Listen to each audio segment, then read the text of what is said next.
João 8:32 é um versículo muito conhecido. Diz assim a Escritura: e conhecereis a verdade, e a verdade vos libertará. É isso que a Escritura diz para nós. O conhecimento da verdade liberta. Olha para cá, por favor.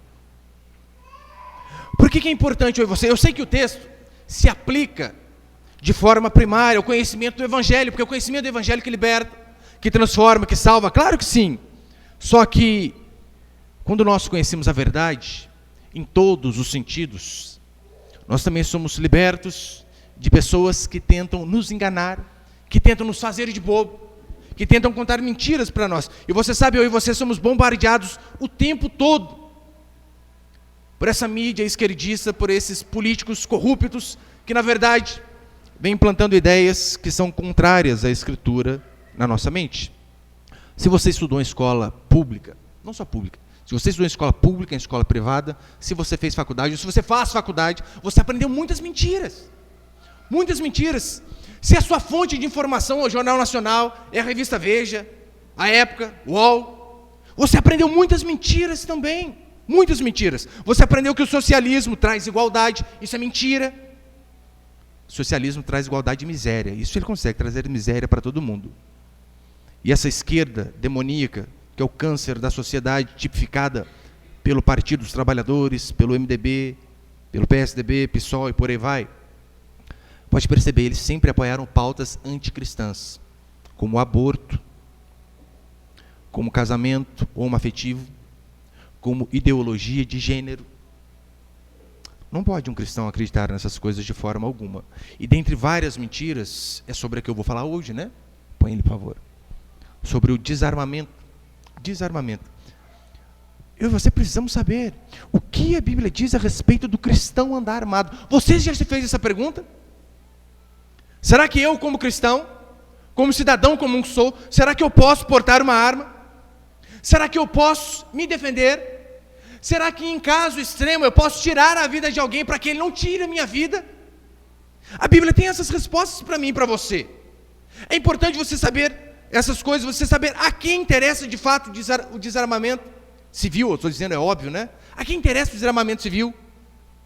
O que eu vou falar aqui vai contra muitos evangélicos. Silas Malafaia, Cabo da Ciolo, eles pensam diferente. Não tem problema, não. Mas é importante você saber a verdade. Eu não estou dizendo que esses homens, que eles não são cristãos. Sim, são. Mas eles têm um entendimento errado a respeito deste assunto determinado. Ter o direito de andar armado, não estou dizendo que você vai sair daqui e ser obrigado a comprar uma arma. É totalmente diferente. Mas eu quero aqui expor o que a Bíblia diz a respeito desse assunto que, para muitos, é polêmico, né? Para mim não tem problema nenhum. Mas para muitos, felizmente, é. E o primeiro princípio que eu quero passar hoje é o seguinte. Um cristão, ele pode andar armado? Algumas perguntas, né? Você, eu, um cristão, ele pode andar armado? O que a Bíblia diz sobre esse assunto? Jesus usou armas? Jesus aconselhou alguém a usar armas? Nós temos essa resposta na Escritura. Eu sei que quando você ouve a respeito de armas, talvez venha à sua mente aquele versículo, mas calma aí, Deus é amor. Foi isso que eu ouvi hoje, de um rapaz. Hoje não, né? Durante a semana. Pastor, e o Deus amor fica onde? Você chega na sua casa, tem um caboclo de 2 metros de altura estuprando a sua esposa, fala para ele com amor, então, fala, ô cidadão, teria, né, a possibilidade de interromper o coito com a minha esposa, por amor? Não é assim que funciona as coisas. Pastor, como que funciona aquilo que Jesus disse que se alguém te bater numa face, você vira a outra face? Se aplica aqui? É claro que não.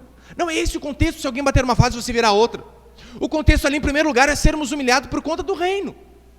É o sentido de humilhação. Quando nós somos humilhados por conta do Evangelho, se tomamos um tapa, temos que virar, é claro, né? Alegoricamente, o outro lado. Mas a grande pergunta, Jesus pegou em armas? Eu, porém, vos digo, não apenas pegou em arma, como deu tiro de fuzil. Pastor herege. Como assim, pastor?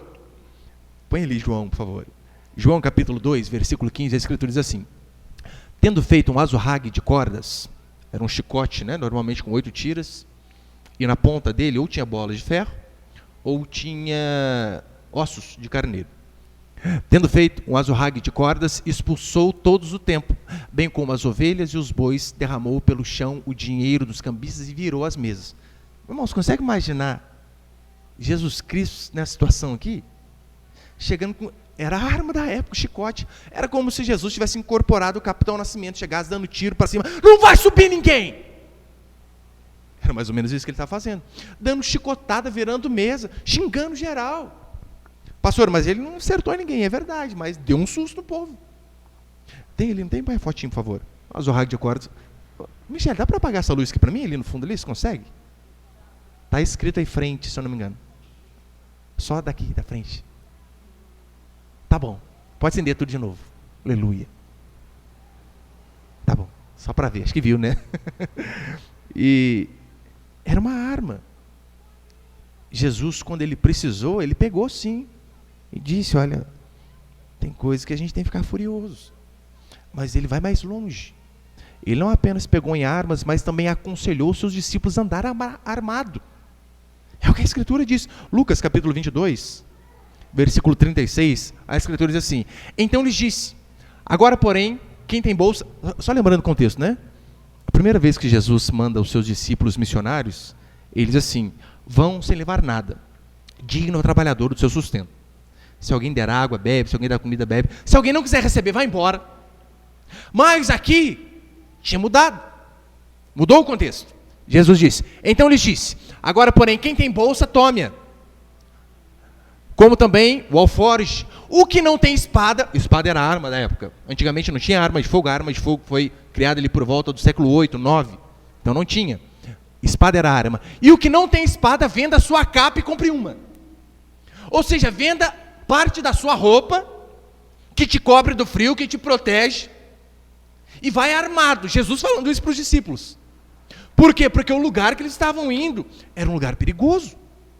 E esse era o contexto. Então lhes disseram, versículo 38, Senhor, eis aqui 2 espadas. Respondeu-lhes, basta. Eu a vida inteira eu aprendi errado esse versículo. Eu aprendi que no contexto aqui era o seguinte, Jesus está falando, olha, venda a capa e compra a espada. E então os discípulos dizem, Senhor, temos 2 espadas. Ele diz, basta. Oh, seus burros, vocês não entenderam nada. Mocorongo, meus discípulos. Deixa quieto, não entenderam. Que o basta era nesse sentido, tipo, puxa vida, vocês não compreenderam. Eu não estou falando de espada literal, criatura. Eu estou falando da palavra de Deus, da espada da palavra do Senhor. Mas não é esse o contexto.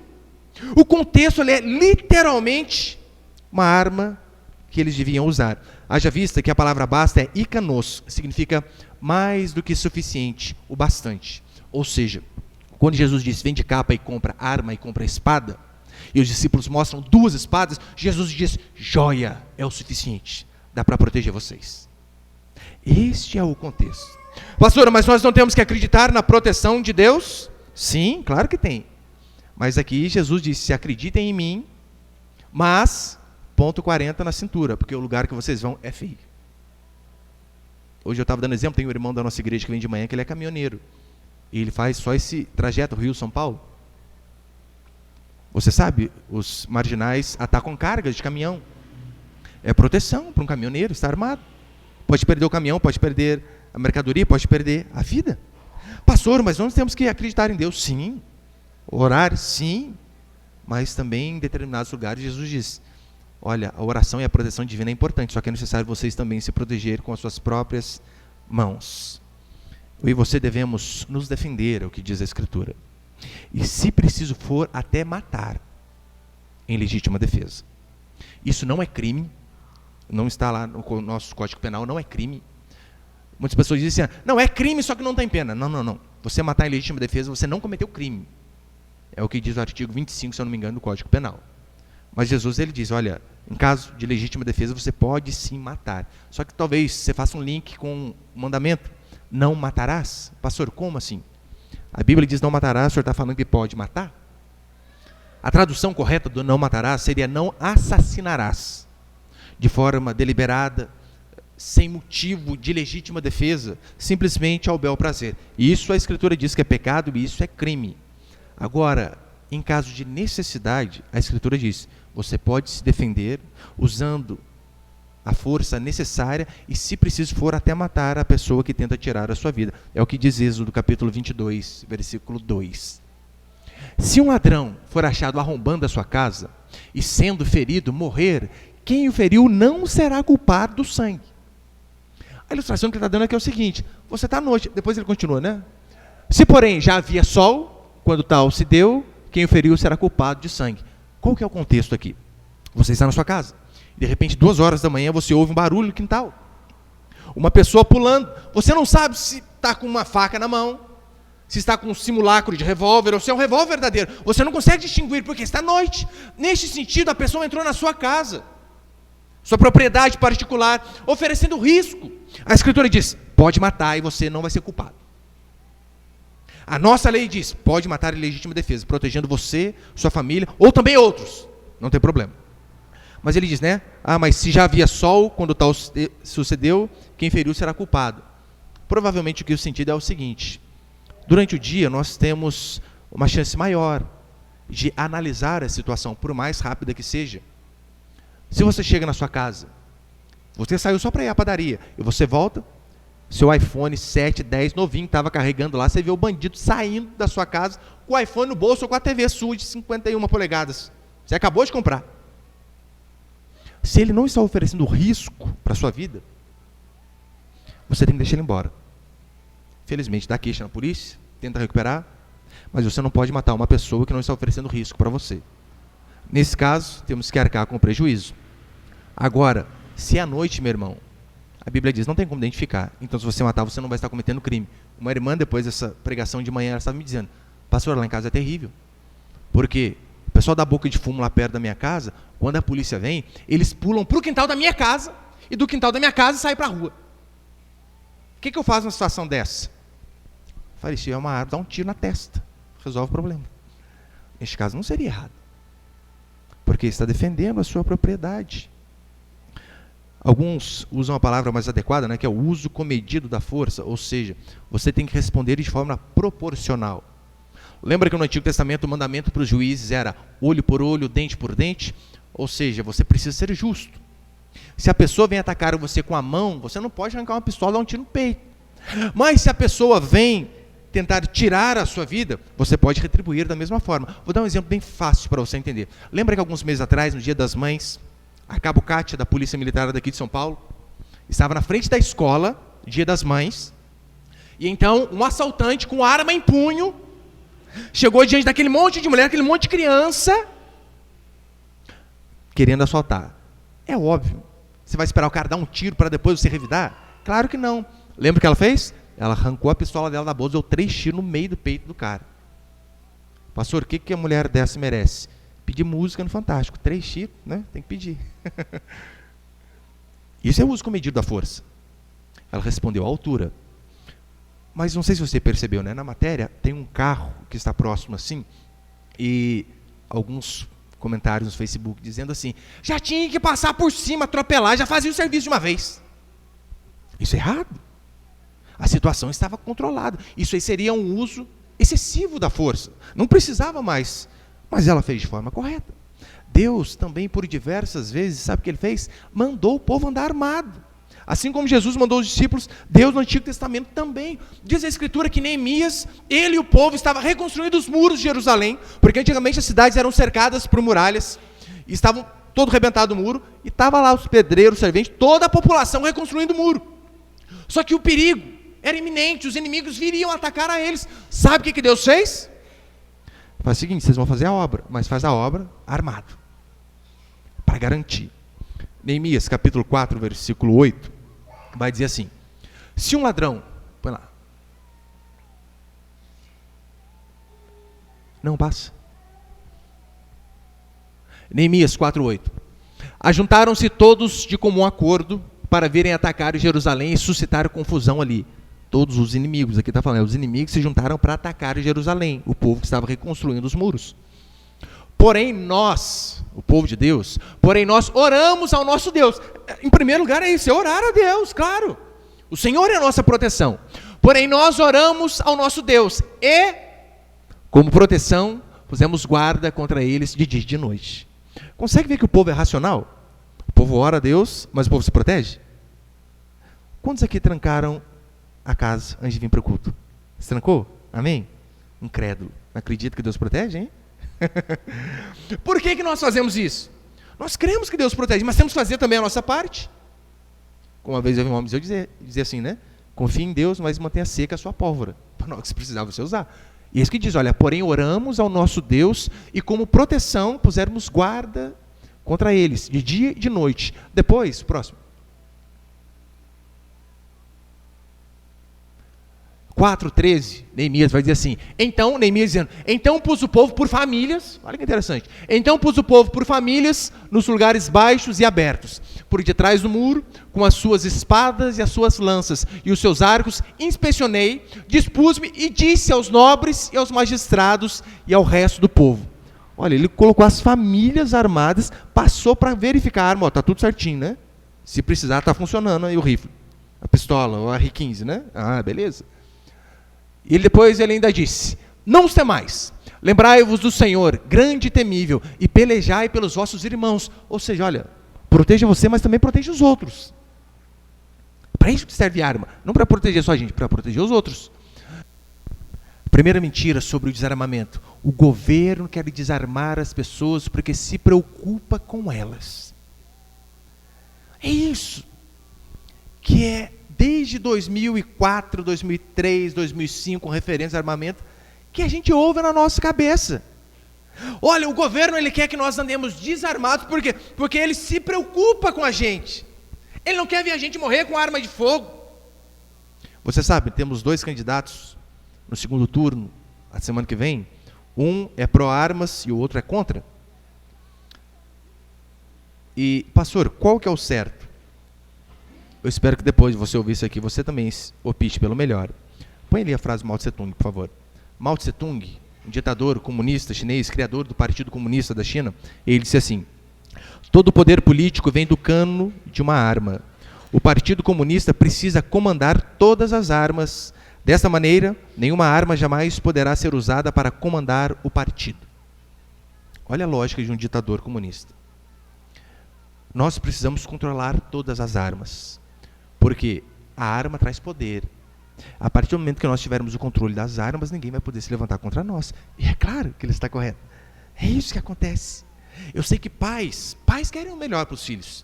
Às vezes, por mais que falam coisas que nós, olha, não achamos tão boa, pais querem o melhor para nós. O governo nem sempre. O governo, quando ele vem com esse papinho de querer o melhor para nós, muitas vezes, na verdade, ele quer o nosso mal. Para um homem dominar a outro, só basta uma coisa: vantagem de força. É sempre assim, o forte domina o fraco. Foi assim historicamente, durante toda a civilização. Toda vez que o governo teve todas as armas sobre o seu comando, ele se tornou ditador. Por quê? Porque ninguém poderia oferecer risco para ele. E sabe qual que é a grande função do desarmamento da população civil? Controle social. É isso que eles querem fazer com nós. O governo que quer tirar a arma da população, ele quer controlar a sociedade. Na Escritura, nas raras vezes que você vê Deus desarmando o povo, era como punição. Olha que interessante, quando Deus queria ver o povo liberto, sabe o que fazia? Arma, dava arma. Quando Deus queria punir, Deus arrancava as armas. 1 Samuel, capítulo 13, vai dizer assim, aqui falando dos filisteus, os arques inimigos do povo de Deus, diz assim, ora, em toda a terra de Israel, nenhum ferreiro se achava, porque os filisteus tinham dito, para que os hebreus não façam espada nem lança. Você acha que eles são espertos ou não são? O que eles disseram? Olha, aqui na nossa região ninguém vai fazer arma, porque se eles fizessem espada, fizessem lança, eles poderiam guerrear contra nós. Então isso vem desde lá de trás. Os nossos inimigos, eles nunca desejarão que nós andemos armados. Se você vê algum candidato a presidente, a governador, seja lá o que for, e ele quer tirar a sua proteção, tirar uma arma de fogo da sua mão, o direito de tê-la, melhor dizendo, pode ter certeza, ele não é seu amigo, ele é seu inimigo. Foi assim que Mao Tse Tung fez, foi assim que Hitler fez, desarmou a população, e talvez o exemplo mais moderno, né? Olha aqui para os nossos vizinhos venezuelanos. Nicolás Maduro arrancou a arma da população. E agora que jeito que está lá? Miséria, fome. Eles dominam tudo. É sempre assim que funciona. Isso aqui é histórico também. Se você acompanhar um pouco da história do nosso país, você vai ver. O Brasil foi descoberto em 1500 e em 1815 houve o primeiro registro do desarmamento. A ponto da coroa portuguesa proibir os brasileiros de fabricarem arma. Proibiu. Por que eles proibiram? Será que de fato eles estavam preocupados com a segurança dos brasileiros? Claro que não. Sabe por quê? O índice de criminalidade no Brasil colônia era baixíssimo. O que eles queriam? Eles, na verdade, não queriam que o povo viesse contra eles. Simplesmente. Começou lá. Agora, olha que interessante. Historicamente, enquanto acontecia esse movimento no Brasil, enquanto a coroa portuguesa proibia, matava aquelas pessoas que faziam armas em nosso país, nos Estados Unidos era diferente. Nos Estados Unidos, eles davam a certeza para o povo de poder se defender através de uma arma de fogo. E é só você comparar nós e eles, né? Não precisa falar muita coisa, é só você olhar. A segunda emenda da Constituição americana, põe ali, por favor. Fica fácil de entender o porquê. Qual que era o objetivo? Garantia aos cidadãos o direito à autodefesa através do porte de armas de fogo. Isso aqui está na Constituição americana, a segunda emenda. Para quê, pastor? Ele explica. Proteção contra inimigos externos, quem pode vir de fora, mas também internos. Inimigos internos. Garantindo a soberania do povo sobre os governantes. O grande objetivo do porte de armas nos Estados Unidos ser mais fácil é para que o governo não domine o povo, não subjugue o povo. Porque convenhamos, se o povo está armado, fica difícil para o governo fazer alguma coisa. Esse é o grande objetivo. A mentira do governo para desarmar a população é sempre a mesma. É sempre a mesma. Desde o Brasil, regência, a mentira é sempre a mesma. Você vai lembrar, você que é um pouco mais velho, 2004, 2003, Estatuto de Desarmamento, você vai ver que é igualzinho que aconteceu no Brasil, regência. A Guarda Nacional, antigamente, ela é formada por batalhões regionais. Como assim? Eram batalhões, pessoas civis, pessoas de bem, armado. E o fazendeiro, né, mais conhecido do pedaço, o maior fazendeiro, ele recebia a patente de coronel. É por isso que às vezes você vê em novela, né, livros antigos, o coronel falando das contas. Não quer dizer que ele era coronel do exército. Não, é por conta de ser um fazendeiro. Ele era o maior fazendeiro, o mais importante ali, ele recebia a patente de coronel. Em oposição ao coronelismo, que eram as pessoas de bem armada, o coronel e os seus milicianos, eu sei que milícia você associa talvez com palavra negativa, né, mas nesse caso que era positivo. Em oposição aos coronéis armados e às suas milícias, tinham os cangaceiros. Lembra o cangaço? Surgiu no Nordeste, seu maior ícone, Lampião. Os cangaceiros roubavam, estupravam as mulheres, espalhavam o terror. Era um absurdo. Então, no governo do Getúlio Vargas, em 1930, ele inicia um governo ditatorial querendo acabar com as ameaças armadas. Ele precisava, na verdade, acabar com duas coisas. Primeiro, com o cangaço. Isso aí foi fácil. Olha o discurso palatável dele. Nós precisamos acabar com os criminosos. Não é isso que nós queremos hoje também para nós? Claro que queremos isso. Queremos acabar com o crime. Então, ele, com esse discurso, atraiu muitas pessoas. É verdade, precisamos acabar com os cangaceiros. Não aguentamos mais Lampião e sua corja. Mas ele tinha um segundo problema. Como que eu faço para tirar a arma da mão dos coronéis? Da mão dos fazendeiros? Sabe qual foi a estratégia que ele usou? Ele disse assim: as armas dos cangaceiros vêm das mãos dos cidadãos de bem. Não é isso que a gente ouviu no Estatuto de Desarmamento? A arma dos criminosos vem da mão do cidadão de bem. Meu irmão, não precisa nem dar dados para você. É só você olhar. Olha como os bandidos estão armados hoje, até os dentes. Semana eu vi aprender uma .50 arma antiaérea, meu Deus. Qual cidadão de bem tem uma .50 dentro de casa que quer derrubar helicóptero, avião, meu Deus? Não tem como. Mas essa era a desculpa. O problema é que alguns coronéis incautos, eles aceitaram esse discurso e entregaram as suas armas. O que você acha que aconteceu a partir do momento que a população devolveu as armas? Você acha que houve paz? Não houve. Não, claro que não. De forma alguma. O que aconteceu foi que os bandidos tiveram muito mais liberdade para agir. Porque antes eles sabiam, vamos invadir aquela fazenda. Não, o povo está armado. Agora eles tinham certeza, escolhe a fazenda que você quer invadir, porque ninguém tem uma arma mais em casa. Não é isso que acontece com a gente? Os bandidos podem escolher qualquer casa para assaltar.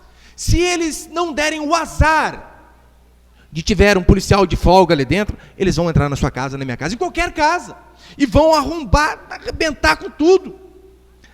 Foi tão terrível isso que aconteceu, que Lampião chegou até a agradecer o comandante das forças nordestinas por ter apoiado Getúlio. Sabe por quê? Agora ele podia escolher as suas vítimas sem o risco de receber um revide, de ser baleado. Tudo isso graças à lógica invertida do desarmamento. Entregue as suas armas e você estará mais seguro. De forma alguma. Nós estamos seguros de fato quando podemos nos defender. Né? E só um parênteses. É interessante que historicamente a derrota de Lampião foi algo maravilhoso. Por quê? Um prefeito corajoso de Mossoró, sabe o que ele fez? Ele armou 300 voluntários da sua cidade. Entregou armas na mão deles, colocou nas torres das igrejas, nos telhados, porque ele sabia, os cangaceiros vão vir nos assaltar, vão vir roubar essa cidade. Então ele deu a arma na mão da população e disse, na hora que eles chegar, revidem. Então quando os cangaceiros vieram, como diz o sargento Farrur, né? Bala no rabo deles. Nunca mais voltaram. Por quê? Porque tinha um povo que se defendia. Não confie no governo ou em pessoas que querem tirar de você seus meios de defesa. Esses são inimigos. E segunda mentira, para encerrar, segunda mentira sobre o desarmamento. As armas são produzidas apenas para matar. Talvez você já ouviu aquela frase, ou você mesmo disse, né? Brasileiro não está preparado para ter uma arma de fogo. Imagina no trânsito o que não vai acontecer. Meu irmão, hoje em dia dá briga no trânsito, o pessoal mata com chave de roda. Atropelado. O pessoal mata. O primeiro homicídio da Escritura não teve arma de fogo. Um irmão fez uma emboscada para o outro. Para mostrar que quando se quer matar, como Caim fez com seu irmão Abel, você não precisa de um revólver, de uma pistola. Quem quer matar, mata. Essa semana, tivemos um triste episódio na Bahia, onde aquele capoeirista foi esfaqueado. Um monte de facada nele. É terrível. E há um mês atrás, um mês e pouquinho, o candidato à presidência, Jair Bolsonaro, também sofreu um atentado à faca. Você percebeu que o governo, diante desses atentados, diante dessas mortes, eles não proíbem as facas? Vamos proibir faca, porque o brasileiro não pode ter faca dentro de casa. Mata a gente. Eu vi uma reportagem uma vez de um vizinho que matou o outro, sabe com o quê? Com violão. Tacou o violão, arrebentou o cara no violão, matou o cara. Você já viu os governantes? Olha, agora nós vamos fazer o estatuto do desviolonamento. Porque o brasileiro não está apto a ter um violão dentro de casa. Ou pior, um lutador de Muay Thai foi assaltado e revidou. E você sabe, Muay Thai bate muito com o cotovelo e com o joelho, né? Matou o assaltante que veio roubá-lo. Vamos fazer o estatuto do descotovelamento. O brasileiro não pode portar cotovelo na rua. É muito perigoso. Você não vê isso daí. Mas quando se fala a respeito de armas, não, o que é isso? O brasileiro não pode, porque a arma mata. Ted Nugent, ele diz assim, se as armas matam, as minhas estão com defeito. Porque não são as armas que matam. Quem matam são as pessoas que usam armas. É totalmente diferente. Porque se você presumir que arma mata, você também vai ter que presumir que caneta assina cheque, que bola faz gol, que carro atropela. Mas essas coisas são pessoas que fazem. O problema não é a arma em si, mas o cidadão por detrás dela. Faca, bastão, pedra, carro, substância química. Quem quer matar, meu irmão, vai dar um jeito. Claro que vai dar um jeito. Agora imagine o seguinte. Um rapaz, ele teve um ataque cardíaco por conta de excesso de colesterol no sangue. Todo dia, x-bacon e pizza, x-bacon e pizza. Então não aguentou. Ataque cardíaco. De quem que é a culpa? O pessoal que vende lanche? Das pizzarias? Como que pode uma cidade com tanta pizzaria também? É por isso que o cara morreu. A culpa é da pizzaria? A culpa é dele que não se controla. Ou imagina o seguinte, pega um cara endividado. Está devendo especial, rotativo, devendo as cuecas, devendo a mãe, devendo tudo. A culpa é de quem? É dos bancos que oferecem crédito? Óbvio que não. A culpa é dele que é compulsivo, que não consegue ver um negócio sem necessidade, vai lá e compra. Mas você percebeu que quando alguém é morto por uma arma, a culpa é sempre da arma? Essa é a cobertura jornalística podre que nós temos em nosso país. A culpa é sempre da arma. Não é. A escolha de fumar, de comer gordura, de gastar mais do que ganha e de puxar um gatilho é pessoal, é intransferível. Porque armas não matam pessoas. Pessoas matam pessoas. E isso é bem diferente. Mas a nossa mídia ela não publica armas que defendem pessoas. Você não vê essa notícia. Olha, o fulano armado defendeu a outros. Não, não publica. O uso defensivo de forma alguma. Agora, quantas vezes nós conseguimos ver alguns exemplos de pessoas que sem dar um disparo sequer, trouxe um bem danado para ela, para as pessoas ao redor. Eu vou falar para você um exemplo de uma moça da nossa igreja. Ela estava na casa dela e, de dia, um bandido pulou o quintal da sua casa, um quintal bem grande, e veio na direção dela. Ela só deu tempo de correr do quintal para ir para casa e gritar: amor, pega a arma! Eu não sei nem se o amor dela tinha arma, mas ela gritou. Sabe o que o bandido fez? Correu, ó, pulou e foi embora. Foi o quê?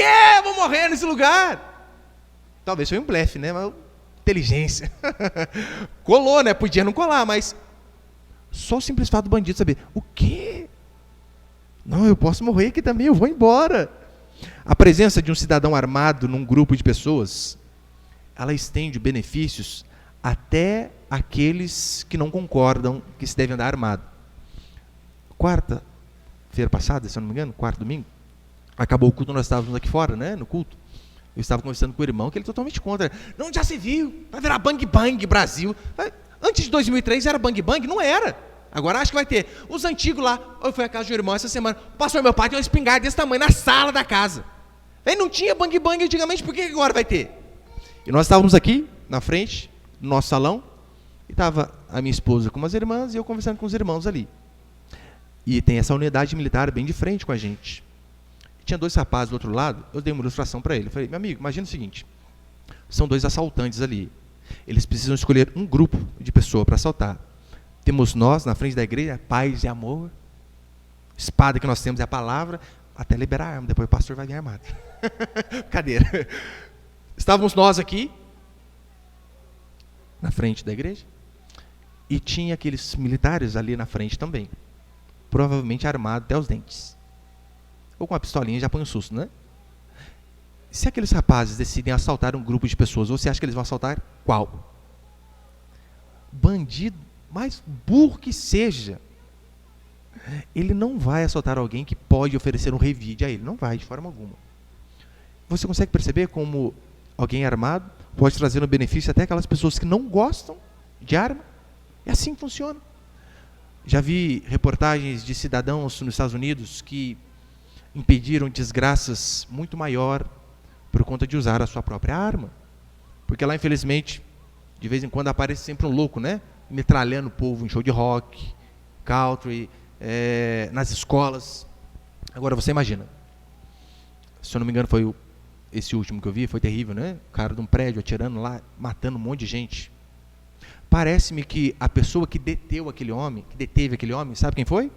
Foi um cidadão que estava armado, que atirou nele, matou a ele para que ele parasse. Imagine que os americanos tivessem a polícia mais especializada do mundo. E então aquele bandido atirando e matando um monte. Só gente morrendo. E alguém ligasse para a polícia: polícia, nos ajuda, tem alguém aqui de fuzil atirando em todo mundo. E a polícia estivesse já perto e demorasse só 5 minutos para chegar no lugar e matar o bandido. Quantas pessoas não tinham morrido nesses 5 minutos? Olha o benefício que um cidadão armado traz. Algum tempo atrás, acho que foi 2016, nós tivemos o caso daquele cunhado da Ana Hickman, você deve se lembrar, onde o fã, doido da cabeça, ia matar ela, quem estava junto com ela. O que ele fez em legítima defesa? O matou. A Cabo Cátia, que eu dei exemplo, ela levou crianças da morte. O bom da arma de fogo é que a arma ela tem um caráter nivelador. Como assim? Ela coloca todos em pé de igualdade. Ela nivela. O mais fraco consegue se defender do mais forte. A mulher que fisicamente, né, salvo as raras exceções, é a mais frágil, porque tem umas que são brutamonte. Mas via de regra, a mulher é mais frágil. Daí você imagina, você está indo embora para sua casa, vindo para a igreja, ou indo trabalhar, à noite, e tem uma rua meio deserta, e você vê que tinha um cara lá, ele começa a vir para o seu lado. Já arrepia até coluna inteira, né? Ai, meu Deus. Eu falo para você que, puxa, uma irmã conhecida nossa, ela sofreu uma agressão de um cara terrível. Daí imagina, você está vindo, aquele cara vai fazer mal para mim. Daí você tem duas opções. Você então mete a mão no bolso e saca um papel com a lei do feminicídio, dizendo, se você me estuprar e matar, 30 anos de cadeia para você, hein? Essa é a primeira opção. O cara vai rasgar aquilo lá na sua cara e vai abusar de você. Ou você tem outra opção, né? Você pega a bolsa e arranca uma .40 e pá! Isso é algo nivelador. Faz a mais fraca se defender do mais forte. Faz o homem que é atacado por 2 ou mais. O idoso, quando é atacado pelo mais jovem, a arma nivela. Abraham Lincoln, põe ele, por favor. Abraham Lincoln, ele diz assim, essa aqui na verdade é uma frase muito conhecida nos Estados Unidos. Lincoln fez os homens livres, mas Sancolt os fez iguais. Em que sentido? Abraham Lincoln, grande responsável pelo fim da escravidão. Ele fez os homens livres. Samuel Colt foi o inventor do revólver de 6 tiros. Lincoln libertou o povo. Samuel Colt os fez iguais. Você sabe, criminosos, eles sempre buscam alvos mais fáceis? Criminosos preferem atacar idosos na saidinha de banco. Criminosos, eles preferem enfrentar a polícia do que enfrentar um cidadão armado. Sabia disso? Eles têm medo de morrer também. Eles sabem que a possibilidade de um confronto com a polícia, a possibilidade de eles saírem vivos é maior do que com um cidadão comum como nós. Fizeram uma vez uma pesquisa no Instituto Nacional de Justiça americano, e olha, com condenados, né? E olha o resultado, 74% deles têm medo de serem baleados por uma vítima, e desistem do ataque quando percebem que estão lidando com alguém armado. Por que será? Que tem medo também, claro. Calma, eu vou assaltar o cara armado, por isso que é fora de lógica dizer que a arma do cidadão de bem vai parar na mão dos bandidos. Eles dizem, não, os bandidos assaltam e tomam a arma. Meu irmão, é Superman o bandido? Ele vê o cara lá, o Edivaldo tá com a pistola. Eu vou, com a mão, vou bater no Edivaldo, vou tomar a pistola dele e vou sair fazendo assalto. Não é ilógico um negócio desse? Totalmente ilógico. Por que o bandido ele prefere, às vezes, trocar tiro ou ter confronto com a polícia? Porque ele sabe. O policial vai ler os seus direitos, já o cidadão de bem não está preocupado, não. Ele sabe que em legítima defesa ele pode matar e pronto, acabou. É isso que acontece. Pastor, mas eu acho que vai acontecer muita morte se liberar a arma desse jeito. Meu irmão, já acontece. Muita morte. Você sabia que no nosso país, por conta da criminalidade, morre mais gente do que na guerra do Iraque e da Síria? Os países estão em guerras, aviões bombardeando cidades inteiras, dezenas de pessoas morrendo de uma tacada só, todos os dias. E a criminalidade no nosso país mata mais do que eles. Nós sim estamos em guerra. Pastor, vai acontecer muita morte? Não vai. Pode ter certeza, vai diminuir. Porque dificilmente os bandidos vão ter peito suficiente para continuar com esse desejo todo desenfreado por conta de assalto, porque ele sabe que a população vai reagir. E além do mais, a gente sabe que desarmar a população não diminuiu. Para encerrar, só uma ilustração básica, né? Imagina que você seja doente, sei lá, com enxaqueca, sinusite, alguma coisa terrível. E você vai à farmácia comprar remédio. Dificilmente você lê a bula, né? Eu nunca.